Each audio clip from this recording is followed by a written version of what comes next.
हाँ निष्पत्ति आम जहाँ प्रायतः 20 तारीख रु धाड़ी दर्शन प्रक्रिया आरंभ करियो बोली ऑलमोस्ट निष्पत्ति जहाँ 20 तारीख रु से कथा आरंभ हेले दर्शन आहरी श्रृंखलित भाव में हम हाँ तार तो पूरा संपूर्ण रूपे जो स्टेज गुड़ा प्रिपेयर हवा कथा जो भाई भाव में तार जो जो प्रस्तुति जहाँ सब प्रस्तुति सरी तेणुक केवल से कथा से इनस्टलेशन हवा कथा बाकी अच्छी से कथा से मौज 20 तारीख में आम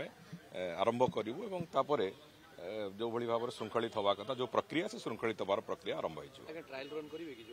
ट्रायल रन ना सीधा सड़क भाव में से कथा प्रक्रिया आरंभ हम थे तो आरंभ हेले से चलो आते जेहेतु नुआ वर्ष थिला बोली आम 2-3 दिन गोटे ट्रायल रन करार था बर्तमान ताकू चलैबार किसी असुविधा ना तेणुक आम से दृष्टिकोण आखि आगे रखिक निष्पत्ति जहाँ हो आम धाड़ी दर्शन प्रक्रिया आरंभ करदे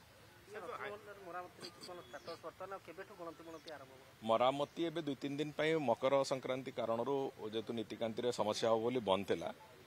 एवं पुणी आउ थे आरंभ हो 17-18 तारीख पुणी आउ थे से कथा आरंभ हम और मरामती जहाँ जा भल अग्रगति होती आम आशा करुँ से जो 2-3 मासर समय मागी 3 मासर अवधि मागी एसआई टीम से ता पूर्वर यथेष्ट पूर्वर से काम को सारे और परवर्ती काम आम जहाँ करा आम करूँ।